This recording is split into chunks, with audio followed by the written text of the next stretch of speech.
The reason that I brought up B.F. Skinner at the end of the last lecture is to highlight the fact that a lot of psychologists have really centered in on the physiological responses that our bodies have to our different psychological situations. Now, this may seem really obvious to you in some situations. When you're excited or scared, your breathing, your pulse, that kind of things. When you're stressed out, we tend to breathe through our mouths more. But this goes to very deep levels of our body, of our consciousness, of how we access our thinking. So B.F. Skinner, like I had said in the last lecture, really felt like people were, and their actions were a result of their biology. That free decisions aren't really a thing. That we have conditioned responses. Think Pavlov here. The whole idea of how, you ring a bell and the dog salivates, that this is a conditioned response to your environment with a physiological evidence of what the dog is thinking. Now, Pavlovian methodologies can change your responses to situations too, because the way you witness or experience different situations has an effect on how it wires in to your hippocampus and your amygdala, your hormonal reactions, and all such other things. Now, after studying some psychology, I don't really buy that we don't make decisions. But there are times where you may do something, especially in moments that are highly intense, that when you look back on them and you wonder, what was I thinking? How did I do that? For example, you might go through a situation that is very tense and scary and not be able to remember your address, not be able to remember your phone number, even your name. Now, I'm not kidding. I've experienced this. I've experienced calling 911 and having absolutely no idea what my address was. Because your physiological response and the way that your emotions route your brain at that time is not really optimal for memory. You're dealing with action, you're dealing with things. There are some traumatic experiences that you can go through that you don't remember at all. Not at all. Recently, my wife told me about a friend of hers who had a baby on her own at her house, having not known that she was pregnant, and has absolutely no memory of it. All of a sudden, she was in a bathtub with her child. And that's kind of where her memory started from the whole event. As far-fetched as that sounds, it makes a lot of sense. Think about it this way. Our consciousness is just a little part of what we do all the time. Our consciousness is basically this little radar that pokes its head out of its hole and takes in what's going on around us. Now, I think that it probably has a lot to do with most of the decisions that we make, that we do make a lot of rational, well-planned actions, but I think that in the moment, sometimes you don't. This is why muscle memory is so important, especially for people who do, very dangerous work or very quick work, that your body has to be able to take over. There are times where your body says, dude, step aside, better if you're not here right now, let's deal with this. Now, these extreme cases, if you can wrap your head around them, you could probably wrap your head around the fact that this takes some sort of precedence in your normal daily interactions too. Something of it. There are times, here's a word that has recently entered the pantheon of our collective phrases. Hangry. Oh, don't pay any attention to me, I get hangry. Yeah, you do. You might get overly emotional when you're hungry. You have different blood sugar levels, and this is advising your body in different ways. And for you to think that your consciousness controls when you're hungry would be silly. But your hunger can control aspects of your consciousness. This doesn't mean that you're not responsible for what you do when you're hangry, not responsible for what you do when you're overly tired. There's all sorts of, clever coffee mugs out there that talk about, don't bother me until I've had my second cup of coffee and all this junk. And of course, you're responsible for yourself and your actions at all times. But physiologically, there are times where we say, I wasn't feeling myself. I'm sorry about what I said. I wasn't feeling myself. There are minute little hormonal changes that can drastically affect the way you experience your day, the way you experience the decisions that you make, the way that you access information. This little radar that is your consciousness that we most closely associate with who we are does not govern most of our functions, of what we do. Now think about this. You can study the anatomy of a tree and all of the amazing things that a tree does in order to make its own food out of sunlight, in order to grow out of an acorn into a giant majestic oak, and all of this stuff, and none of it has to do with its consciousness. Now, there is some interesting research about a tree and its consciousness that I don't even dare to get into because I don't know quite enough about it, but it's fascinating. But we don't associate what a tree does with the way it thinks, the way it sees the world, the way it witnesses things. We don't associate, for the most part, what most animals do as far as like how they think. We only see reactions. We only see conditioned responses. We only see the way they interact with the world, not what they think about it, not what they know about it. Now you get to know a dog and you start sort of analyzing what they're thinking and what they know, but you also know that there are certain things that's going to trigger your dog that has nothing to do with it knowing cause and effect, has nothing to do with it understanding academically any sort of situation. Your consciousness is important. Your intellect is important, and that's what I'm speaking to, obviously and primarily. But don't discount the fact that it is broadly connected to the rest of your body. These are not two different things. This is all the same thing. You're not just sitting and listening. You're not just performing some sort of action. You are also metabolizing. You're breathing. Your heart is beating. You have blood rushing through your veins. And you are doing all of these things. And these things can happen with or without you.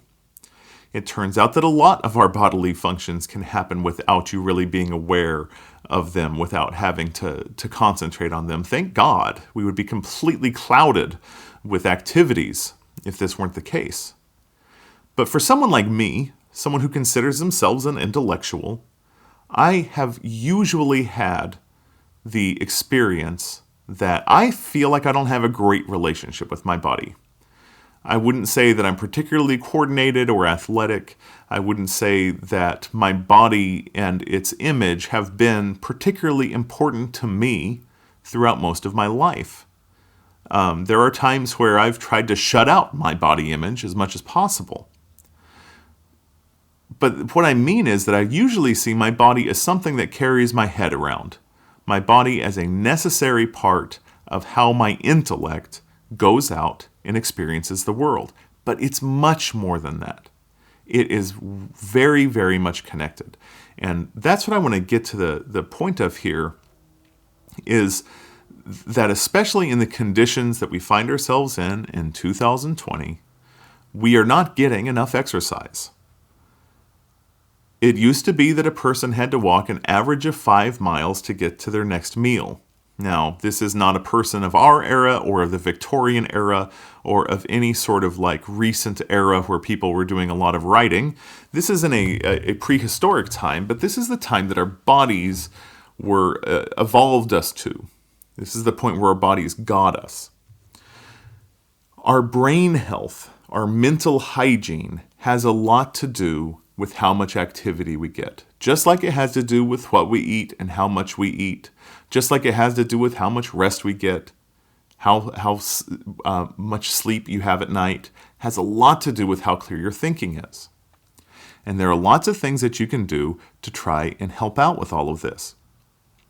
Now, I'm not going to sit here and prescribe to you some sort of an activity routine, and I'm not going to sit here and be moralistic with you about how it's the right thing to do exercises. I know that it is a privilege to have the time in your day to do exercise. I know it's a privilege for me to have the kind of job that I have that requires absolutely no exercise, and in fact, inhibits exercise many times. So this is speaking from a place of privilege of someone who doesn't get enough exercise in any given day. But how I've been able to access it is by digging out more time. I go to bed a lot earlier than I used to, and I usually get up around 4:15 in the morning to go for a run. And running is what I've chosen because it's outside, and I live somewhere where the weather is nice, and it's relatively cheap. Now, talk about privilege. A white guy can run through my neighborhood, run through my park at 4:15 in the morning before the sun comes up. This is not necessarily the safest condition, or doesn't feel the safest, to plenty of other people in town. And so there's a lot of politics that go into the whole notion of activity and exercise. And I do want you to keep that in mind. I want you to understand that I understand where I'm coming from here. It may be that there are safer, more accessible ways for you than what I'm saying. But the reason that I've really come around to this being important is, of course, health-wise, it's better to get exercise than not. But what's really gotten to me is the research being done about exercise and the brain. That exercise helps you build your neocortex. It helps you build connections. We know this because we do all sorts of experiments on it. We do experiments with people, we do experiments with rats, and we see that it improves memory, it improves your access to new ideas, it improves your lateral thinking, it improves every aspect of how your brain works to get exercise. Now, while you're exercising, incidentally, you don't have a really great access to your neocortex. Your circulation isn't exactly pushing into that area. You're much more focused on your body and your breath. But immediately after exercise is probably one of the most focused times that you can have in a day. It's one of the times where your brain is working at its absolute best. And that generally wears off for me sometime in the afternoon. I have a hack for that, though, which is to take a nap. Yes, take a nap. A 20 to 30-minute nap in the early afternoon increases your cognitive function by up to 60%. Now imagine this, 20 minutes, and your cognitive function is restored by up to 60% for the rest of the afternoon. Ladies and gentlemen, we should be taking naps in the workplace. We should be taking naps in the classroom. There is nothing you can do in about 20 minutes that improves your thinking that much besides sleeping. The physiological conditions that our brain responds to are very often ignored. So what sorts of things can you do from where you are? This isn't the time of our lives really to join a gym for a lot of us. A gym is an indoor space where people are huffing and puffing. I don't feel great about being there during a coronavirus outbreak. I don't know about you. So exercises that you can do outside, exercises that don't take a lot of learning.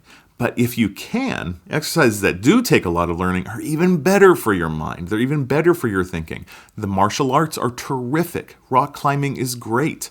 Tennis is a good form of exercise, or pickleball is really hip these days.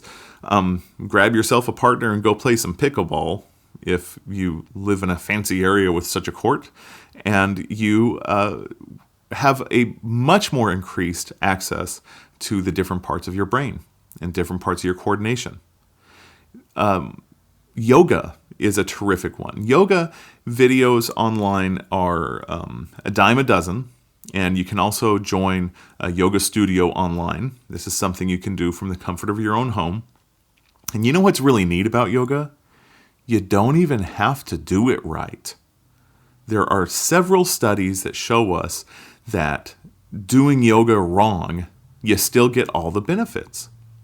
That's a fascinating thing. Probably doing karate wrong would get you a lot of the same benefits. Now, you don't want to hurt yourself. You don't want your form to be so bad that you're always falling down or you're pulling muscles or, a lot of teachers will tell you don't want to build a lot of bad habits working on your own.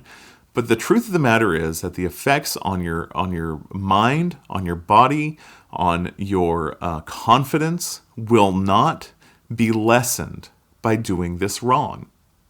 Now, that shouldn't be too shocking to us because, as we've covered before, we are wrong about most things in our life. And it shouldn't be shocking to us because science doesn't really matter if you're wrong or not. When you do a scientific study, even if you falsify your results, even if you completely make up your results and are erroneous or even deceitful, it still moves science forward because you introduce some results that have to be explored by other scientists, that have to be tested against new theories and new ideas. And even if later on it turns out, ooh, this guy was totally wrong, he was totally lying to us, it's cool. Science doesn't care. It marched forward anyway. It marched over your corpse and got to the next great idea, despite the fact that you were lying to us. So it's the same thing with many exercises, from running to yoga, to martial arts, that if you're not doing them perfectly, you are still reaping most of the benefits. Another thing to consider is your breathing. How you breathe triggers different responses in your body. You can breathe in a way where you're breathing quickly through your mouth that can trigger the fight or flight instinct in your body. It can trigger your adrenal system. It can trigger your emotions to get stronger about anything. Now, there are times you want to do this. There are times when you may want to trigger this so that you're able to act faster. You're able to rely on your responses a little more than on your thinking. But for a lot of us, anxiety and worry is an issue, and you can key into ways to lessen the effects of that through your breathing. Breathing is one of those things that you just don't think about very often, but it's really a matter of wagging the dog. It's really a matter of the way you breathe can trigger physiological responses because, again, your body doesn't know what's going on out there. Your consciousness is not so linked to your body that it completely is able to report back, I'm not in any physical danger right now. No, once you start feeling stress, once you start feeling pressure, that triggers the emotional and physiological responses. And the same is true for if you can trigger the physiological responses. So if you relax your breathing, if you lengthen your exhaling, if you even out your breathing, 4 counts in, hold it for 2, 4 counts out. That's a way to consciously breathe that reinforces mindfulness, and it reinforces a way to vent out your anxiety and your worry. Now, all of this stuff, of course, can be found online, and there's better breathing teachers out there than me. The point that I want to make is that this is all linked to your thinking and learning. I mean, look at Maslow, as long as we're talking about psychology philosophers. Maslow is a great example of somebody who we should be paying attention to when it comes to thinking and learning. That as long as you have your basic fundamental needs met, you are more likely to be able to learn efficiently. You're more able to be in that sort of zone where you are able to access your higher order, higher level of thinking. Again, some manner of privilege comes along with this because in order to have your shelter and your food and your physical needs met, there has to be a certain level of security there. But once all those things are met and once you feel safe and supported, you're much more able to be someone who's self-actualized by his standards. And that's the best place to be when it comes to thinking and learning. To be able to think outside of ourselves really depends on the ability to be safe inside of ourselves. And there's a lot of struggle that may come day to day with that. And when it comes to stress and anxiety, many of the conditions that make stress and anxiety so bad for us, so bad for our health, so bad for our mental health, so bad for our lives, can be mitigated by physical activity. Now, it's not something that just happens overnight for most people. For some people, one session of push-ups and they're like awesome for the day. We don't like those people very much, but that's all right. For many of us, we have to pursue this with as much willingness as we can to make a schedule and dedicate it to ourselves to doing it. For me, it really matters that I do it first thing in the morning. Because if I have a list of to-dos, whatever happens first thing in the morning gets done. And the physical exercise part of my list is so important that it affects the way that everything else gets done that day. So I have to do it first. So my regimen, I run 5 miles 3 times a week. I lift weights 3 times a week, and I take 1 day off. And that's nice because I don't have my alarm set. I'm not springing up out of bed to do these things on that day. But it has been necessary for me, and the benefits have far outweighed the drawbacks on pursuing something like this. Now, I'm not somebody who's ever liked running, and I'm pretty old these days compared to how I used to be, 20, 30 years ago. But I've come around to it because of its accessibility and affordability for me.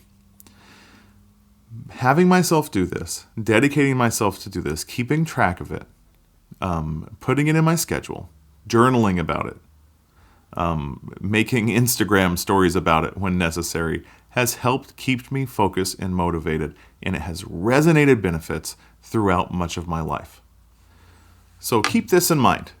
Being physically active changes your brain's ability to access the intellectual world.